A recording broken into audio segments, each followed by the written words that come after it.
या ना मरने ने तो सारी गल करने मरने जोगे, लेकिन एक कोई नहीं आना कि आप तो दुनिया तू गेहूं 1400 साल हो गए, लेकिन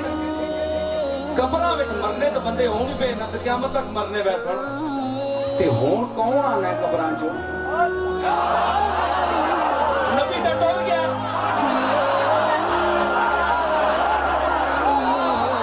कौन आना है? जे मर गया तो कौन आना हुण?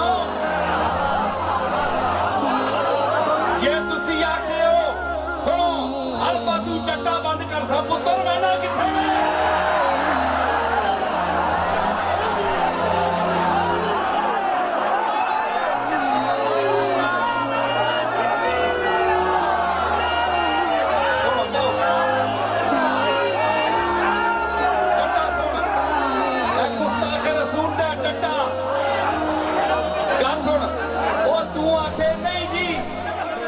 फोटो आनी है जे तू बैठो बैठो बड़ी मजे की गल है, जे तू आखे जे फोटो आनी है आप ना गया मर गया तो फिर फोटो जायज होई ना,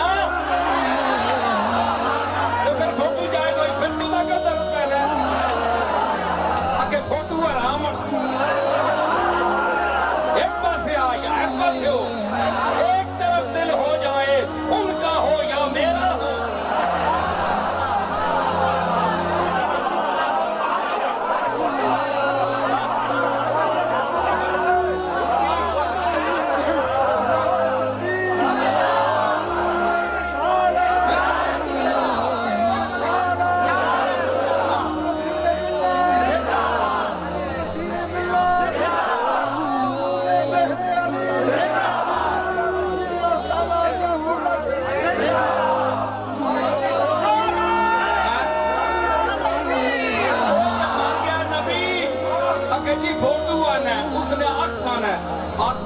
नजदीक हराम है, अल्लाह जरा अक्स भेजना है,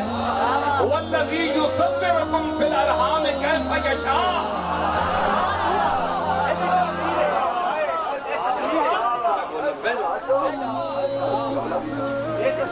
समझ आई कि मैं आख्या कि तस्वीर आई है जी उसे, तो तस्वीर आई है तो तुसा भी तस्वीर बना के भेजा। कुरान आना तो सब रकम फिर अरहाम है, माओ ने पेटा च मैं तस्वीर बनाना बंदियां ने कैमरे तो बगैर, कैमरे तो बगैर, कैमरा जरा गल आनी भैया, कैमरे भी कैमरे ना तस्वीर में बनाना है मां ने रामा में, मतलब ये हराम है ते तू फिर अपना वजूद तक एक केड़े खाते ने अब थक गया।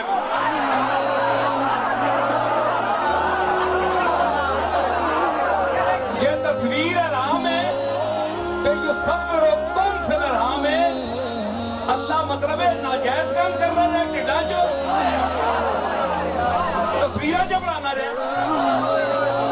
उधरू आने सुन्नत अल्लाह है, अल्लाह की सुन्नत चलो, सुन्नत रसूल होते कि सुन्नत अल्लाह होते हुए, सुन्नत अल्लाह होते हैं, सुन्नत युसव्विरुकुम फिल अरहाम कैफ़ यशा। ते अगर ये हराम है तो तू फिर के शय में दस नसब आना